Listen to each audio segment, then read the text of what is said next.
사도행전 11장 27절부터 12장 10절까지. 어제 11장에서 26절에 보니까 안디옥 교회에서 예수님의 제자들이 크리스찬이라, 그리스도인이라고 처음으로 불림을 받는 그런 역사가 있었습니다.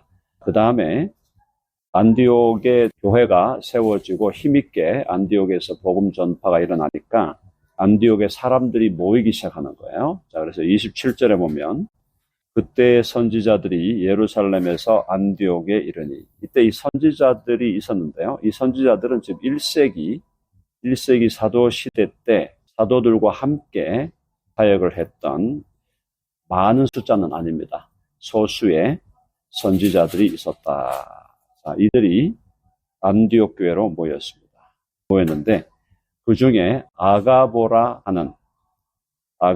하는 한 사람, 그 선지자 중에 한 사람이에요. 그 사람이 일어나 성령으로 말하되 천하에 큰 흉년이 들리라 하더니, 그래서 천하라는 것은 로마 제국 전체로 우리가 이해하면 되겠습니다. 그러니까 지중해권, 지중해를 로마 제국은 자기 집안의 작은 호수로 가지고 있었죠.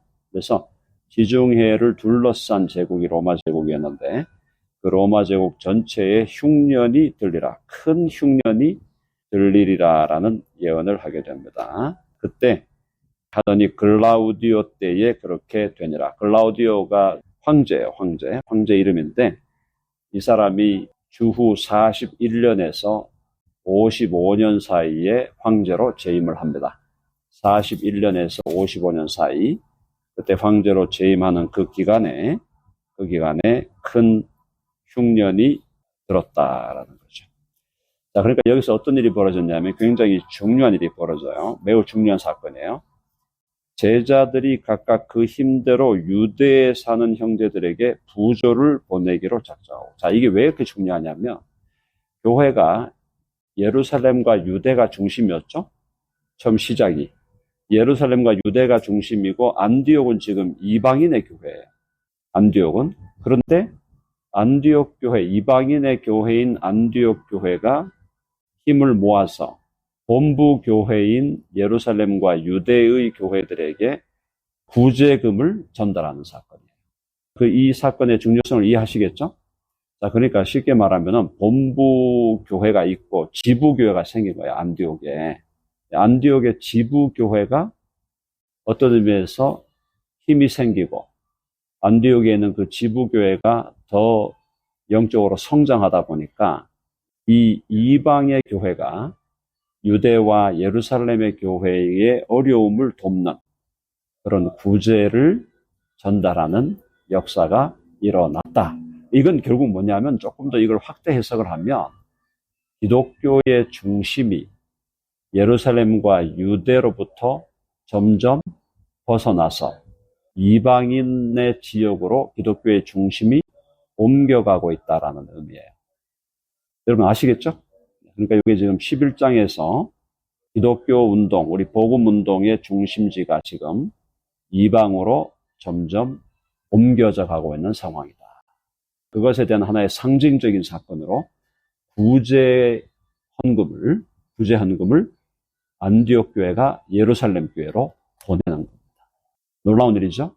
이런 역사는 지금 처음으로 일어난 거예요. 지금 여기서 처음으로.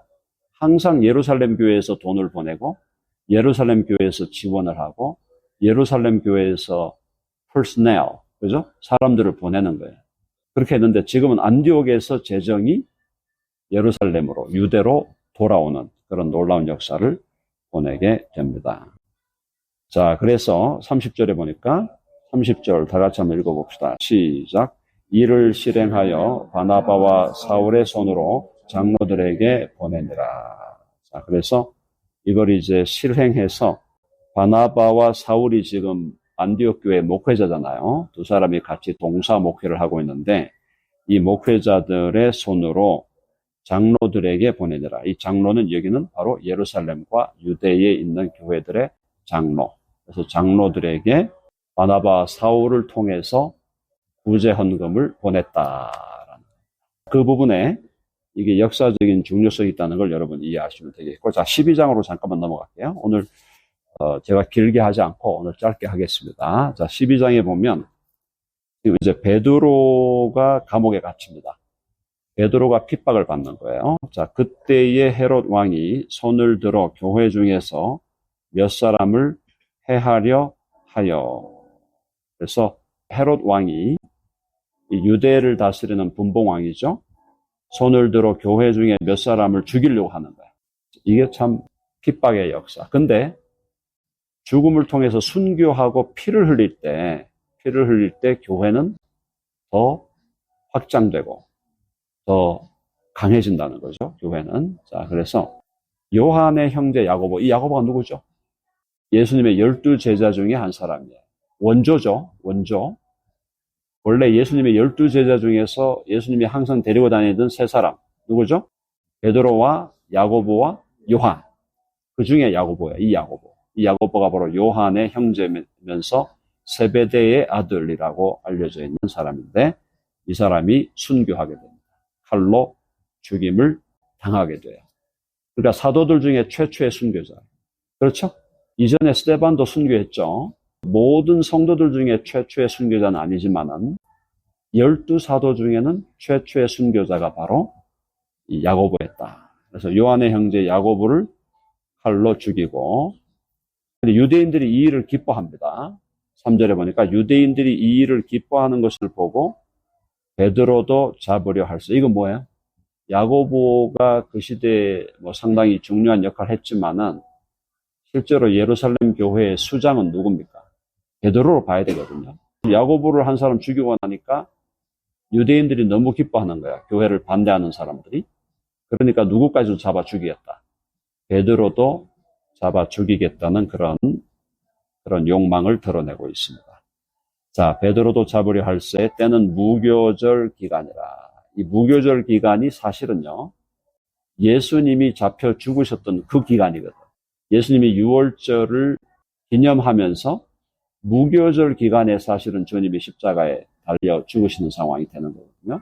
그러니까 이것도 느낌이 비슷한 거예요. 지금 베드로를 잡으려고 하는데 예수 그리스도를 잡아 죽였던 그 시기와 비슷한 시기에 지금 베드로를 잡아 죽이겠다. 은연중에 약간의 상징 기법이 있는 거죠. 자, 너희가 주와 구주라고 믿는 예수를 우리가 무교절 기간에 잡아 죽였는데, 이제 그의 수제자라고 하는 베드로도 그 기간에 잡아 죽이겠다라는 겁니다. 자, 잡음에 옥에 가두어 군인 4명씩 4패. 몇 명이에요? 4, 4, 16. 16명이 지키는 거야. 16명이. 왜 16명이 지킬까요? 한 사람 잡았는데? 워낙 능력이 출중하니까 어떤 일이 벌어질지 모르는 거야. 그러니까 소문에 베드로가 죽은 사람을 살렸다 그러고 병자들을 살렸다 그러니까 이 베드로가 웬만한 인간과는 다르다는 걸 느끼는 거죠. 그러니까 16명으로 겹겹이 싸가지고 베드로를 지금 지키려고 하는 거예요. 그러니까 인간적인 두려움도 있으면서 이 사람들이, 그런데 베드로를 죽이면 어떻게 될 거다? 교회가 와해될 것이다. 좀 비유가 될지 모르겠지만 우리 덴버 드림교회에서 누가 와가지고 저를 총으로 쐈다. 예수님 믿는 걸로 제가 혹시 죽었다. 그랬을 경우에 교회가 와해되겠습니까? 아니면 교회가 훨씬 더 힘을 얻어서 강력하게 확장되겠습니까? 예를 들어서 확장이 된다 이 말이에요. 그러니까 지금 베드로 잡아 죽인다고 교회가 사라진다고 생각하는 것이 어리석은 생각이다 이 말이에요. 그래서 교회가 기도합니다. 5절 다 같이 시작.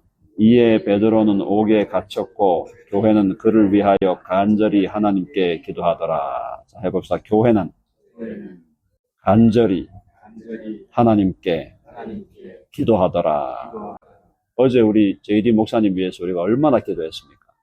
저는 건강하게 나올 줄 알았어요. 그래도 혹시나 하는 마음이 있으니까 간절히 눈물을 흘리며 기도를 했는데 역시 제대로 나왔다. 하나님께 감사. 그죠?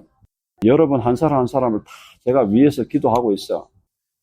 자, 6절. 헤롯이 잡아내려고 하는 그 전날 밤에 이제 잡아내가지고 어떻게 하는 거냐면 예수님을 재판하듯이 베드로도 재판하려고 하는 거예요.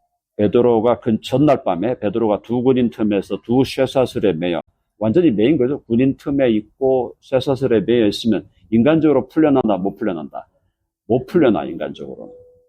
자, 누워 잤는데 파수꾼들이 문 밖에서 옥을 지키더니 누가 나타납니까?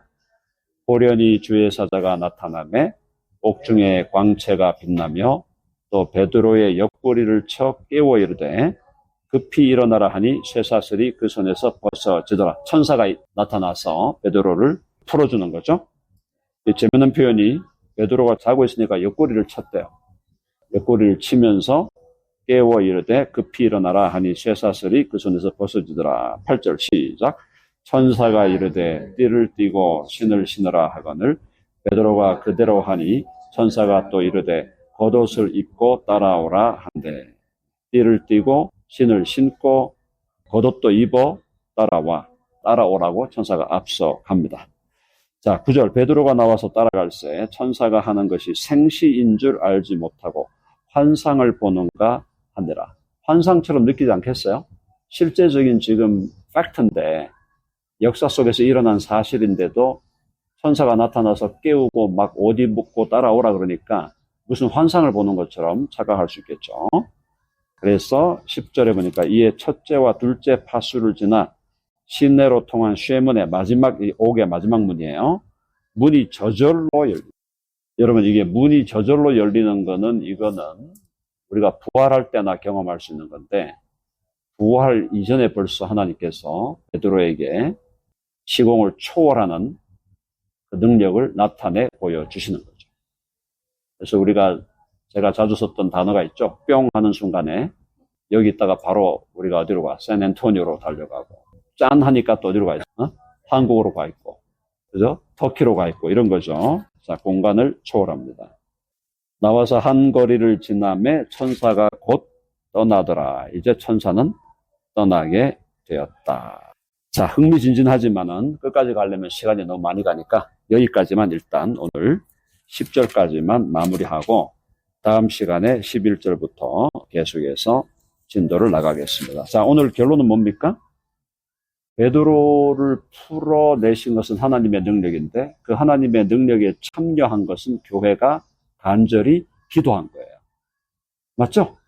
하나님이 능력으로 베드로를 풀어주는 것은 확실해. 그런데 우리가 그 하나님이 능력으로 일하실 때 우리는 거기에 함께 참여하는 거야. 뭘로? 한번 해봅시다. 기도로 하나님의 역사에 참여하자.